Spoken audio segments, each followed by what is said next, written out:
Alrighty. Well, hello and welcome to Creativity Conversations. This is episode 31, and I have the pleasure of talking with Sarah Kostin this morning. Sarah, welcome. Glad you're here. Yes, thank you. Great.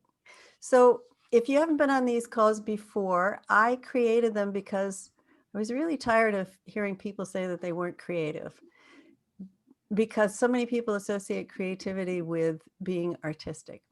So, with this series of conversations, I get to talk to people who understand the true nature of creativity, they embody it, and they get to share it with other people. So, to me, what ends up happening is that we get to take a look at our innate creativity, no matter who we are, what we're doing, or how old we are, or whatever restrictions we seem to impose upon ourselves. So I'm going to start off by reading Sarah's bio, which I think is arguably the shortest one I've had on this call. But that's great because it's really just a springboard. And here we go. Sarah Kostin is a certified transformative coach with a passion for having heartfelt discussions with people, and probably animals too, about the nature of the human experience. With kindness and playfulness, Sarah helps clients to reawaken a more creative, inspiring, and joy-filled life. So, on that note, on that springboard, it seems like your life has changed a little bit in the last few years. And I wonder if you would talk a little bit about then and now and what's different for you. Yeah. Um, well, I was a children's librarian at a public library. That was my career for the last 11 years. And I was actually at the public library. I worked there for almost 17 years. So, kind of my whole adult life, I landed at the library in the first place because I was an aspiring writer who never wrote.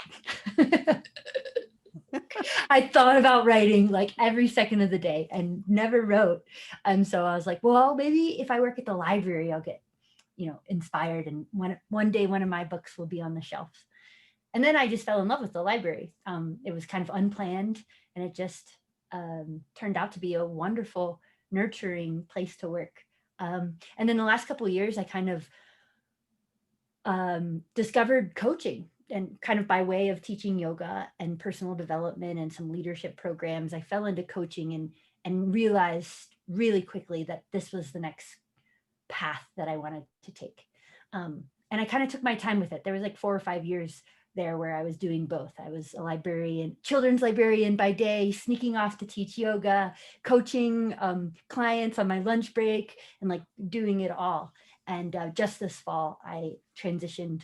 I retired from the library, and I am now full-time coach. That's very exciting. So your life has had quite a creative shift. You've got so many different things that you've already been cultivating and enjoying, and now you're taking it to a different audience.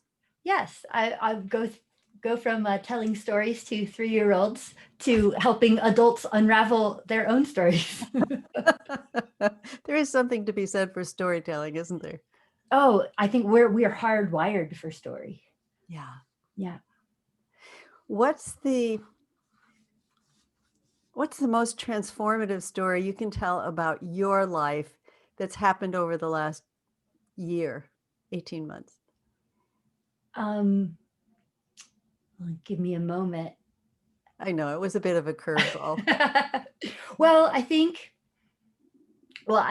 I assume that people who are listening to your show know about the understanding that we talk about. Some do. Some do, some don't. Well, I guess the most transformative thing in the last couple of years is for me to, a few things are popping up, but I guess I'll just say this last year, leaving the library, like leaving a job I loved. I don't think I could have ever done it without knowing where my experience of my feelings were coming from, because I felt a lot of feelings in leaving. It wasn't just an easy an easy break, I guess. It was there was a lot of emotions attached to it, because I loved the people I worked with. I loved the children and families that I served. I had poured my heart into that job for a very long time. So it was transformative for me to know deep down that no matter what my job was, I would be okay. And that I could have fulfillment and love and peace and joy and creativity, no matter what I chose to do as a profession. And that wasn't necessarily linked to what I had known. And I felt courageous in that, that was always in me, no matter what. And so when I felt called to make the leap, to make the jump, the switch, it was scary because I'm jumping into the unknown, but I know that always had my back, that was the net I could fall into, that I know that peace, contentment, happiness will come from me no matter what, regardless of my job, regardless of my situation. How did you know that? Well, I didn't want to get into the understanding, but I felt it more and more over the last couple of years, that I feel feelings of intense emotions, because I've always been a strong feeler, like sensitive person. I labeled myself an empath for a long time, until I've decided that doesn't necessarily serve me anymore to label myself that way. But I certainly have been a deep feeler all my life. And so I would avoid any sort of circumstance where I thought I might feel a deep feeling, because I kind of felt a victim to my feelings, a victim to my sensitivities. So I became more of an introvert. I became a safer player, like in my adult years. I wasn't so much in my teenage years or my 20s. I was kind of wild. But then as I experienced more intense emotions, I thought that I had to control my outside environment, so as not to feel so much. Mm-hmm.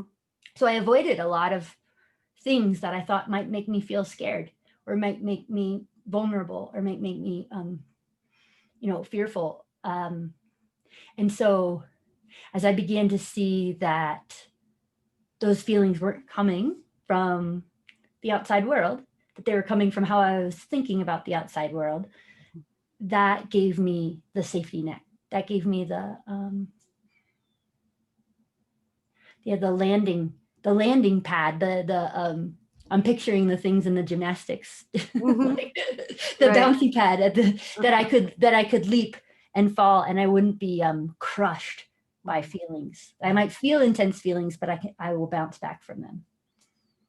That's a big realization, because anytime anybody's making a transition, it's a tough call.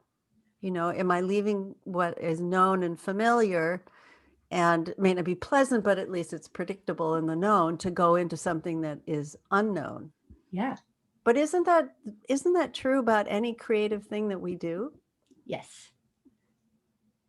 Yeah. And I think we get in our own way, especially in a creative process, when we think we know what it's going to look like.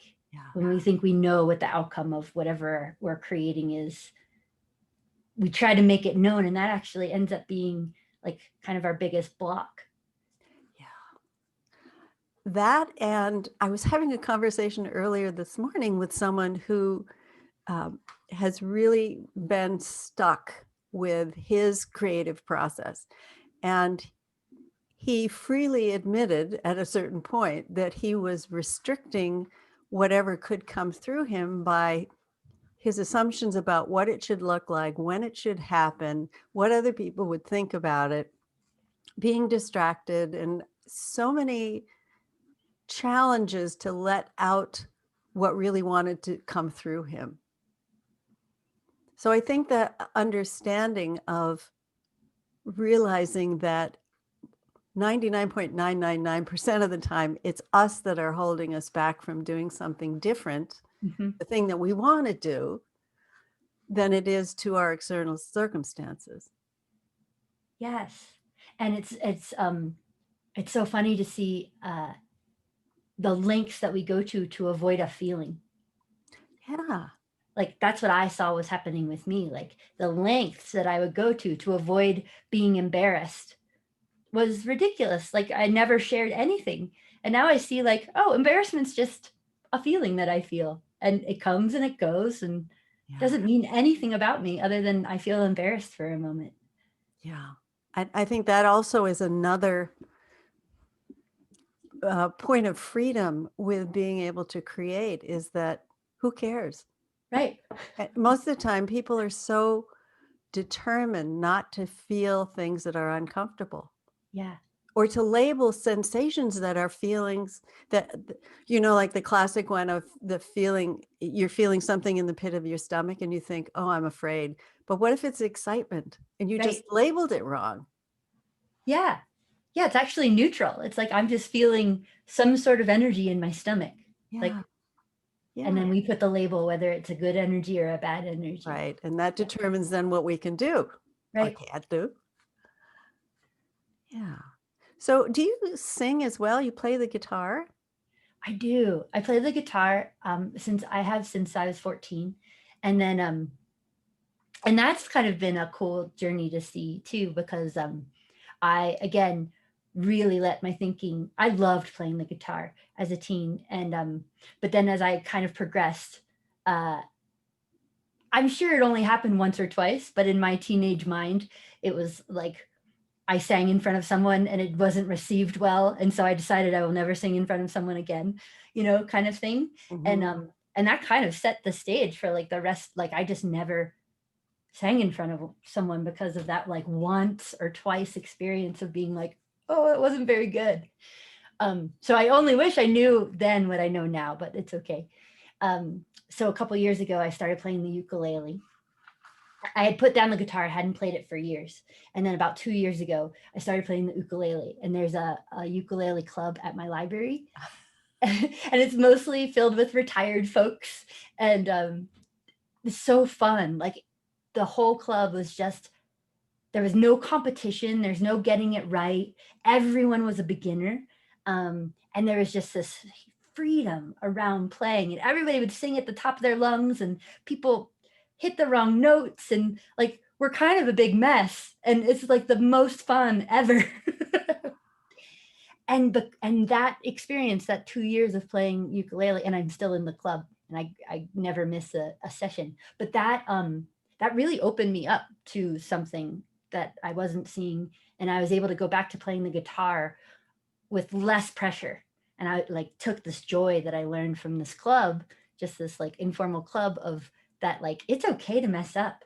And so just a few months I've been singing and playing the guitar with such, and so much more free, and it's so much more fun. And I have yet to really sing in front of many people, but I've done it more than I used to. And I just belt out songs in my spare room and pretend I'm Stevie Nicks, and and it's great. Oh, that's really wonderful. I think that's a really terrific encouragement for those of us who haven't tried something that we think we might really want to do, but all those thoughts about how it's going to come across and is it good enough, and just, I mean, kids don't do that. Right. They just they just draw and they just sing and they just play, and there's no, does my sister like this, or is my mother, I'm going to get in trouble. They just do it. Yeah. And we get talked out of it, and then it becomes our own talking ourselves out of it. Right.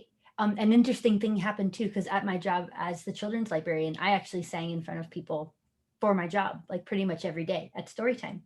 But it was funny, I never had thinking about that singing because it was part of my job and I had to. And I started to see, as I kind of came across this understanding, like, oh, that's interesting. When I sing in front of kids, I have no problem because, I tell myself they're 3. But their parents are there, but if I sing in front of other adults, then no, then all of a sudden like the walls come up. So I started to really see how I really was just making that distinction up, that singing is just singing. And yeah, like kind of this who cares, and all this thought just kind of dropped away. And the most interesting thing is, as thought started to drop away, I started to kind of wonder, I'm like, is my singing actually improving? And then I would hear from other people in story time, like, hey, your singing's really getting good. And it was because of thought. It wasn't because I like actually got better singing. It was like I was less restricted. And then my voice like just kind of naturally improved. Yeah. That's a great story. You know, I don't, for those people who are not familiar with this understanding that you're referring to, maybe one of the simplest ways to put it is that instead of seeing ourselves as victim to our circumstances, we're way more likely to be victims of our own thinking. Yeah. So that we could be in any circumstances and still have creative freedom to do whatever it is that wants to show up in the moment. And that's a pretty radical idea for most people, because we're all used to looking at things as that's your fault, Right. or you did this to me, or the virus did this to me, or the snow did this to me. Yes. That's a nice way to describe it, that we're not victims. We're just feeling however we're holding the situation in our mind. Yeah. Yeah. And we can choose to hold it heavy, or we can choose to hold it light. Or we can just see how we're holding. Right. And I think that opportunity to choose is something that if you don't know that things are really opposite of the way they look, it's like we're looking in a mirror, like Alice in the Looking Glass, that it really limits our ability to choose. What do I really want in this moment? Right. Because otherwise it just looks like truth. Right. Or reality. Yeah. Right.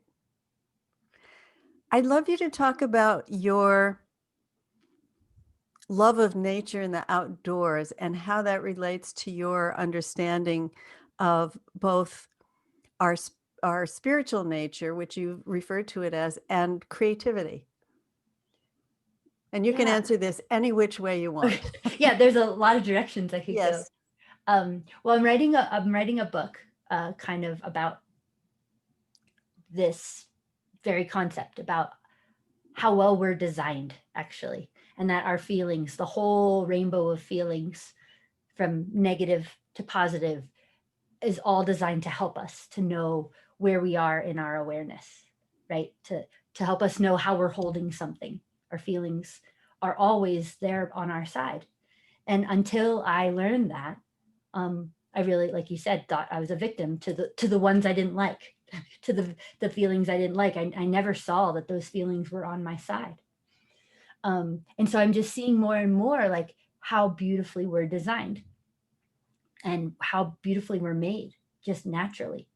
And I live in, I think, one of the most beautiful places in Colorado, or that I've been, and it's in Colorado in the Rocky Mountains, and I spend a ton of time outside.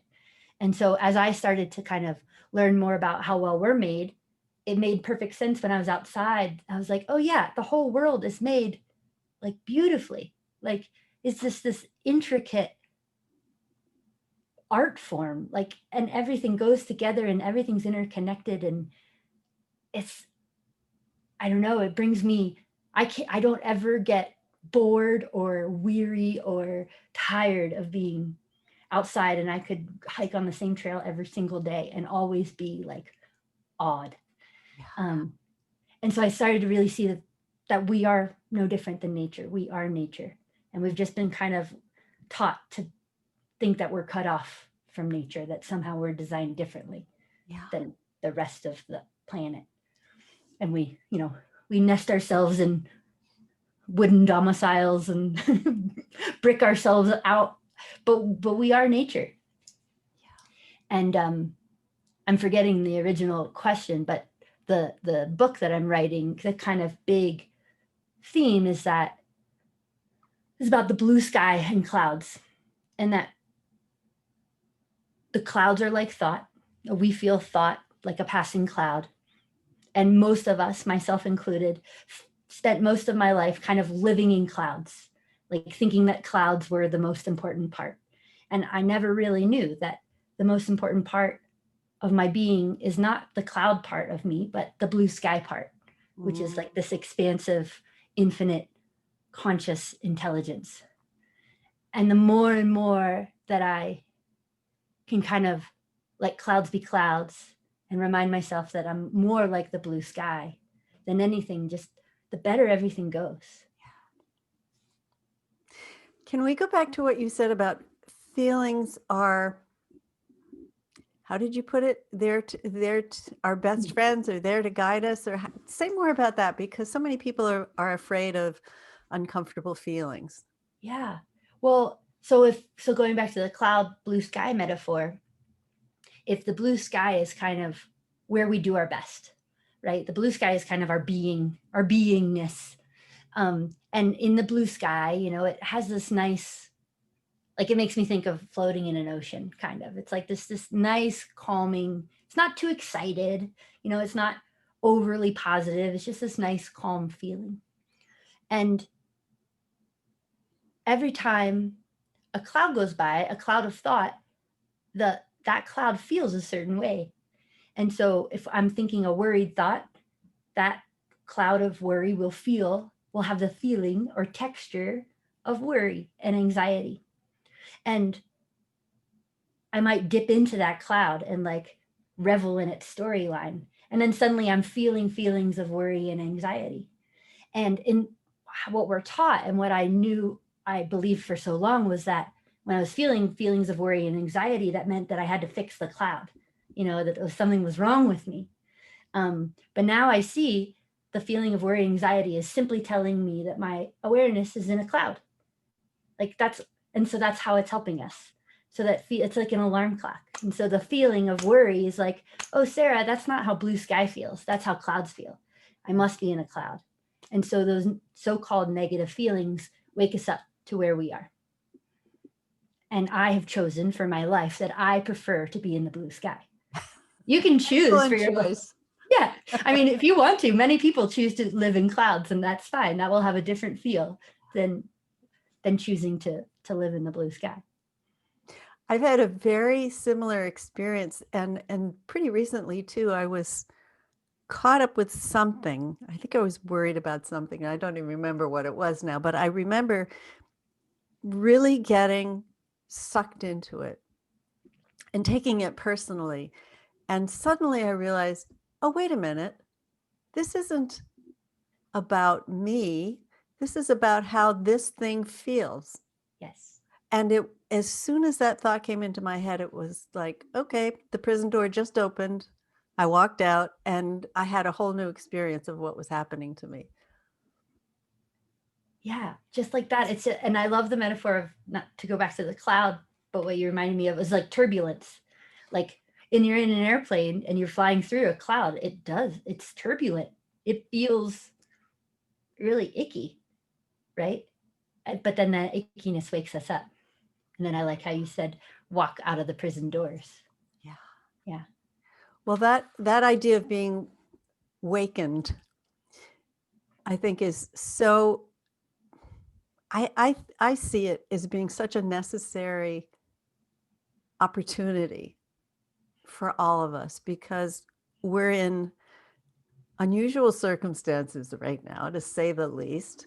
And in many respects, it looks like our abilities, our creativeness is also limited by our external circumstances. But if we realize that it's not the circumstances dictating to us, but it's our interpretation of the circumstances that gives us the leeway, right? Right. Yeah. And the creativity lives, I think, in the blue sky. That's like part of our natural state. And what I have discovered, like through just kind of seeing when I'm in a cloud of thought, choosing to come back to the blue sky, I'm spending less time carrying around heavy clouds. and as a result, it's like my suitcase is emptied, right? Because I'm not carrying around those clouds anymore. And so just kind of by nature, it seems like they're being filled up with creative ideas, like without even trying to be creative. It's like I emptied my suitcases of all that extra thought I was carrying. And it's just like I can't stop the creative ideas, because it's just I'm just an empty suitcase, and that's what wants to flow in when you're not carrying around all that thought anymore. There's an interesting variation of being a creative channel. Yeah. You're just an open suitcase. Yeah. I have a picture like carrying two suitcases. Yeah. Something that you said that I wanted to read from your website that I really liked, which is Coaching helps to remove what we are not in order to reveal the brilliance already within. Say more about that. That's nice. Did I write that? Apparently. Apparently I did. Or something wrote it through you. Yeah, more likely. Yeah, it reveals what we are not. It reveals that we really identify. And when I say we, I mean me. Really identify with all of this thought constructed identity, my career, my personality, how I carry myself through the world. Did I do that right? Did I do that wrong? Like, I was carrying a lot of that. And when that, and it's not like it doesn't matter anymore, but when I spent less energy focusing on that, it just what's that word? Sloughed. SLOU. It sloughed off. It just like fell away. And kind of like an onion, like it just fell. And then at your core, I saw, oh, there's so much goodness there that like is effortless. And it's brilliant. It's a light. I truly believe we have this light shining through us and in us and connecting all of us. And that's the brilliance within. And it just gets covered up by this extraneous thinking. So I think that's what I was getting to with that. Yeah. I think it's hard to argue with the fact that we overthink pretty much everything in our lives. Mm-hmm. And when we do, at least I know this for myself, and I hear it with clients and friends, is that when we do that, we don't see what's, as you were referring to earlier, we don't see what's right in front of us, this beautiful harmony, this beautiful life that is all around us, and that it's, and as you put it, it's within us as well. So all the creativity that you see in nature, how things bloom in their season and how they hibernate in the winter, and the variety of colors and interactions and interdependence on all these different energies in life is happening within us at the same time. Yeah. Like the whole big trick is that like the goal line, how do I say this? Like we have already arrived. Like the big trick of life is that like us being here is the big miracle. Like it is the big thing we're all looking for. Like it already happened the moment we were birthed. Yeah. And we don't have to do anything on top of it other than just to like be. Because like we have arrived. We're here. We did it. Yes. Right. I recently heard watched a video by Rupert Spira, who is a non-dual teacher, and he was talking to someone who wanted to be enlightened now. And he said, forget about that word. Forget about enlightenment. It's to think about when I'm going to become enlightened means that we're thinking about it as something that will happen in the future, which then means that it's not present right now. And really, enlightenment just means recognizing our true nature, which is this amazing energy, this consciousness that permeates everything. It's already existing. Right. We could both fall into enlightenment right now in this moment and then quickly fall out of it, as is what normally happens. But it's like in seconds and in moments, we probably touch enlightenment all the time, but we don't know that's what it is. Yes. I really like his way of saying, don't even use that word, because it's really about a recognition or an understanding that even once we realize it, it takes some integration. And I think that speaks to what you just described about seeing it and then not seeing it, this game of hide and seek. Yes. The more but as you say, the more we rest in that blue sky, the more we see that our thoughts and feelings don't have to obscure who we really are, that creative nature of who we are. Yeah. I've been thinking about so I took a hike the other day, and it was a hike I've taken many times, but I noticed for the first time that there was off to the left, there was this really cool outcropping of rocks. And I was like, oh, I would like to go sit on those rocks. So my dog and I kind of just bushwhacked our way to these rocks. And there was not a path, but it looked like maybe there was a deer path. Like it wasn't, someone had also walked to those rocks. So once I got to the rocks, I was like, well, how did I get here? Did I create? It was about, I had this question about, did I create a path here? Was that creative? Was that being creative? And what made it creative? Was it my curiosity that made it creative? If it had already been a path, would have that been creative? I didn't really come up with an answer, but I really started exploring this notion of what makes something creative. And it was new for me, a new place. So for me, it felt creative. But maybe there's someone else who have done that 100 times.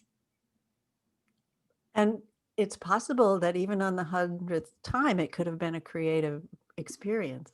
Right. And what Right? makes So the distinction? that's the question. How would you like to try to answer that one? What makes anything creative, any experience? Yeah. Well, I felt like there was some sort of link to curiosity for sure. A freshness, a newness, like being open to not knowing made it feel more creative. Yeah. Yeah. What do you see?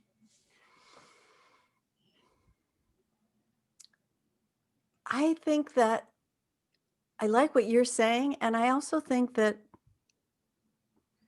having that sense of wonder and that just asking that question instead of being so sure I always know the answer ahead of time, like what's the point of that? That's not very fun. But to be in that space of, what is it that just happened? And how did it happen? And how did I put my foot here? And how did I clear something away? And getting to those, not the mechanics of it, but the behind the scenes, it's just, I think sitting in a question can be so powerful, much more powerful than thinking I have the answer and okay, now I'm going to go on to the next question. I love that, sitting in the question. Yeah. Yeah. There's something too about creativity and authenticity, almost or in other words, listening to your knowing. Like, I wasn't trying to be creative. I was just like, oh, those rocks look cool. Let's go try to go to the rocks. And that felt like just listening to my guidance. And then only in hindsight did I think, oh, maybe that was creative. And I think maybe from the outside, other people watching people be creative is actually us just watching them be really authentic. Like watching someone really listening to themselves, paint a certain way. And then from outside, they're like, wow, that's really different. That's really creative. But to that person, it's like, oh, I was just following what felt good. Yeah. That's another example, isn't it, of letting our thoughts be on the sideline while we're doing something. Right. And for most people, it's unfamiliar. I was going to say it's really hard. Sometimes it is, but it's so liberating. You see it when people do, their version of automatic writing, or what Julia Cameron suggests, morning pages, or just letting something out and not having any restrictions on what it looks like, what it sounds like, but just letting that expression come through us. Yeah. It's like true self-expression, and maybe self with a capital S. Yeah, right. Because all artists and scientists and creative types, they all say their ideas come when they're not thinking about them, right? Whether they're in the shower or they're just waking up from a nap, or they don't have their mind focused on how it's supposed to look within what kind of constraints, but they're open. Right. And it's like nature is innately creative. Yeah. And so if we just connect to our true nature, we will be innately creative. Yeah. We just express ourself through self. It will be creative. And that's what you teach, isn't it? How you coach? Is that using that metaphor of nature? Mhm. Yeah, getting back to our true nature, um, of being a thinking being is kind of uh, that. Yeah, that allow when we see who we really are. I don't know. Life just gets a lot easier. I feel like. Yeah, and happier. And happier, and we just, yeah, we stop resisting ourselves or fighting ourselves or fixing ourselves, because we see that everything we're doing is actually part of the design. Yeah. It really is a game changer when you see something outside of yourself, like nature, that appears to be outside of yourself. I Right. should correct myself. And then realize that you have that same capacity, that everything in our body is creative. You know, cells are dying, they're being reborn, we're adapting to circumstances, how much milk we put in our coffee or tea in the morning, what we decide to have for breakfast. Mm. Everything is a creative unfolding of some larger consciousness, some larger energy. Yeah. And that takes to me, that really takes a lot of responsibility or ownership of what I do. Yeah. You know, what it's coming through. It's this life energy is orchestrating things in a way that we can get in the way of, we can obstruct it, and yet it's still there. We see it outside of ourselves, you know, as in the macro, so in the micro, as above, so below. Yeah. It's when you see that, it does give you a sense of wonder and awe. Yeah.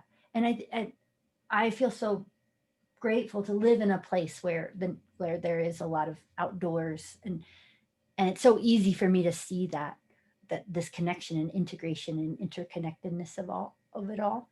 Um, and I was just coaching a client the other day who was like, it just feels like it's all on me, and it made me so sad, and we worked we worked through it, but it's like, okay, well, where in life do you see that it's not all on you? Where in life do you see that you're supported?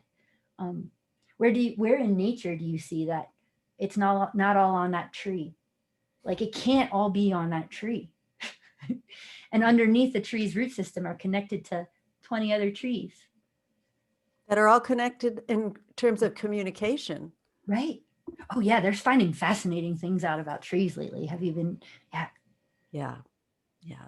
A lot going on beneath the surface. For sure. So I'm glad you brought this up because we were talking before we started this conversation about living in the COVID restrictions and the difference between having external freedom to move about and do quote unquote some normal things versus living in a confined space in a big building within an urban setting. Mhm. So what would you say about what someone could take away from this conversation about living differently within restrictions that are imposed on us? Like, if they can't get outside into nature. Yeah, they can't get that. For so many people, that's our go-to, you know, that our fallback, where we feel like some sense of expansiveness. But if that's not available to us, how does this kind of an understanding, how could that be useful for someone who's confined, Yeah. literally and physically confined? Yeah. I mean, I can't say that doesn't sound challenging. It does sound more challenging, to be totally honest. I don't know how I would do. Um, but I do know that we are nature. And so even when we're inside of our house, we're still with nature. So I am.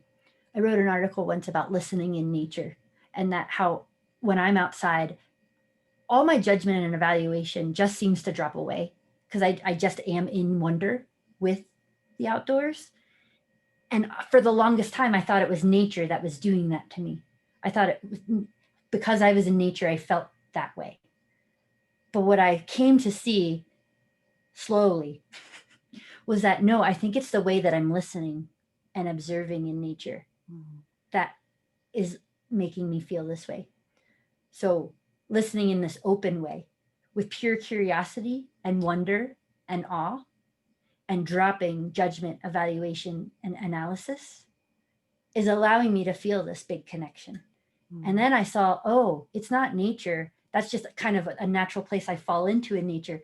Like it's me. And I can do that when I'm in the shower. I can do that when I'm pumping gas. I can do it like anytime I can listen to myself as if I'm in nature in this open hearted way. And so I wonder if maybe there's something there in that, um, that you don't even have to have nature, but you can even look at your plant. I have a plant back there, and open and observe it in this open way to feel that connection. Yeah. And other human beings who are other forms of nature. There are so many examples, I think, if we took the time to look for them, about how nature adapts. And I can't say there's a thinking process for the tree or the plant or the animal, and yet there is some, whether you call it wisdom, there's some benevolent force that enables some sort of an adaptation. So for us so-called thinking human beings, it seems like if we're asking what else is possible, it's as though that same consciousness that is working in nature, finding a way around a cement wall or a plant coming up through the cement sidewalks, that if we're asking that same question, what else is possible given this limitation, that it gives us more, well, maybe somebody would call it agency. It gives us more options. So yes, I'm confined in here, but what else can I do? What else is available to me? I mean, think about people who are in prison Right. for decades, or people who are confined because they're ill for a period of time. If we keep asking ourselves what else is possible, then it's a favorite phrase of a dear friend of mine, that the mind starts to automatically find an answer. So it's not, I'm just stuck here forever. Yeah. There are other things that we can do. We can take I think that's the thing that's so amazing to me about being human, is that we have a choice. We can focus our attention somewhere else. So if I'm not focusing on limitations, confinement, then there might be something within the confinement, within the limitation, that is like forcing a plant to bloom in the winter. There's something of possibility in asking that question. I love that. And it's pointing to our own resilience too. Yeah. Before this plant behind me, I've killed every other plant that I've had. So far, so good. But I've always remarked at I've had office plants that have been completely brown and shriveled, and from the outside they look like they're dead, and to the outside world it looked like I toasted that plant. But sure enough, when you rake through the leaves and I pick them all out, and there's like one little green leaf, right? There's one little green leaf, and the entire plant can grow back from that one tiny green leaf that is still there. And that's what made me think of what you said, is like the seed of possibility. Is like, if we just, sure, we can focus on our confinement, on all the dead, dried leaves on top and all our icky feelings, because they kind of do, that's what you see, that's what's visible on the surface. But if you're able to peel back and find that one seed of possibility, that one green leaf, like so much can bloom from there. I love that. That's great. I wanted to read something that you had on your website also, where you said, just so you know, you are not your constant worry, overwhelming stuckness, or spinning mind. You're not any of your thoughts. You're something beyond your particular circumstances and challenges, whatever they may be. You are the space where clarity, creativity, peace, resilience, and joy reside. You are light, love, and spirit. And to quote a friend of ours, you are the infinite creative potential of the whole effing universe. So say something about that, because that seems to encapsulate a lot of the nature of creativity. Yeah. We're part of this intelligent dance of creation. Like we are creation, and therefore we are innately creative. It's really a miracle, and it's mind-blowing. And I just feel like it's such a gift. And I don't want to spend any more time carrying around heavy, worrisome, anxious thoughts anymore. It just seems like a waste of time when we have this whole other capacity. Yeah. Yeah.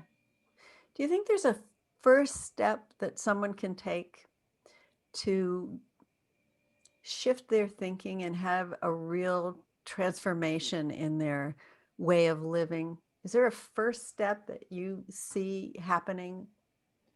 I think the first step is being open to the possibility that there's a different way to look at your life or your thinking. Mm-hmm. So I would say noticing is up there too, but it's like, does the noticing come before opening? I'm not sure. Opening and noticing. Yeah. Yeah. And what do you think gets in the way of that?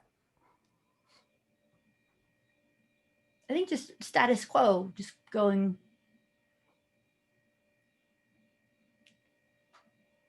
Like I had been searching, seeking probably my whole life. Like I always loved spiritual teachings and any sort of thing under the mystic umbrella. And The had, mystic umbrella. yeah, maybe that's the title of my next book.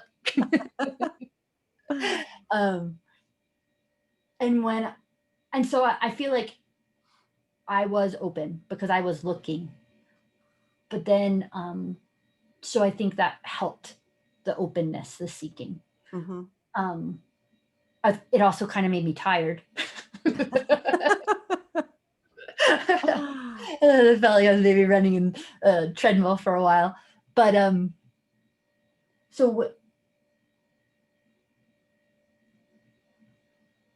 so the openness I think helped, and then when I really saw that I was that my feelings were no longer something to be scared of.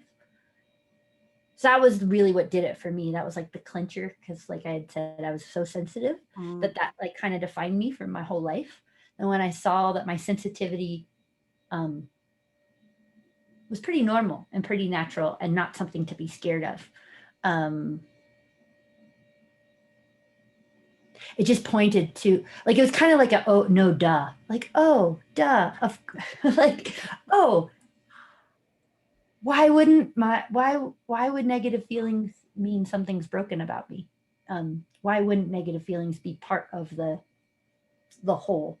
Of course they are, because everyone feels them. How could they be wrong if every single human being goes through this? And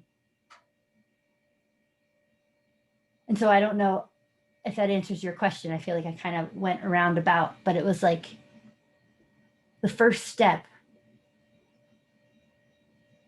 I think it's just being open, because I didn't know what I didn't know, but because I was open, then I saw it. I don't know if there's a better way to say that. Yeah. There's something about, well, I love what you're saying. And there's something to me about that.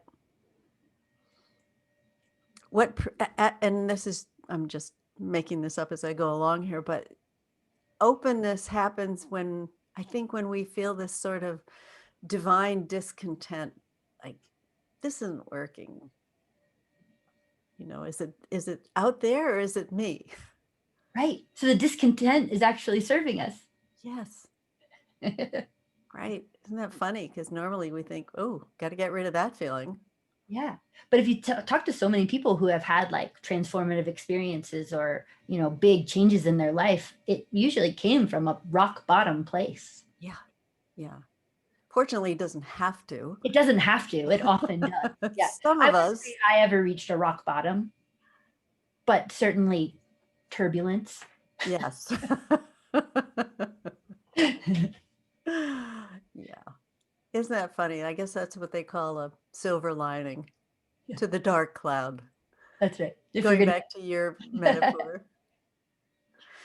We're about coming up to the end of our time together. I wonder if you could share what you're up to these days. I know you have a program called Play. Oh dear, I don't want to missay it. play shops. Play shops. I was going to say play workshops. It doesn't quite Yes. express it. That word came to me. That I don't know if I invented it. I'm sure someone else has used it too. But I was really looking for a way. Everything's on Zoom these days, and workshop was just sounding in my ears like workshop. It was sounding, Oh, look. and I was like, this is so not a workshop. Like, I tried maybe from all the years I worked with children, but even in the coaching world, even with somewhat what you may call serious topics, I have a tendency to try to make everything playful and fun. I just learn better when I'm having more fun and playing, and I think that other people tend to too. And so I was trying to think of a word like, oh, well, how can we explore spirituality in a playful way? So I came up with play shop.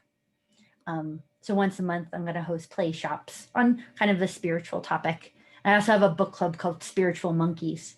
Oh, say something about that. So that's starting next week. I'll do it on the last Sunday of every month. And it's just a free book club, kind of also marrying my former librarian role, because I led a lot of book clubs as a librarian. And then again, the sense like, why does spiritual conversation have to be serious or heavy? Like, I find it one of the lightest, funnest, freest topics to talk about.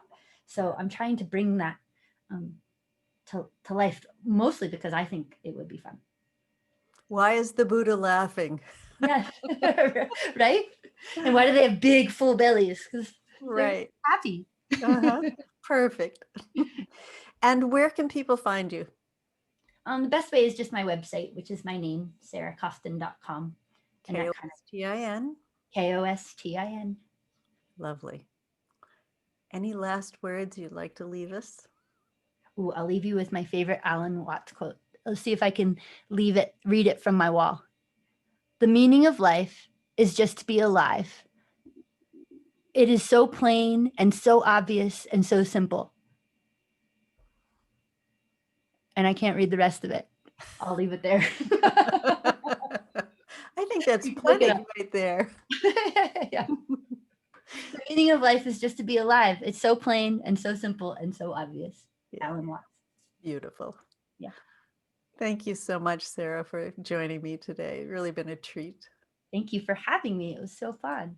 Thank you. Thank you, everyone, for listening or watching, whichever way you've done it today. And we will see you on the next episode. So bye for now.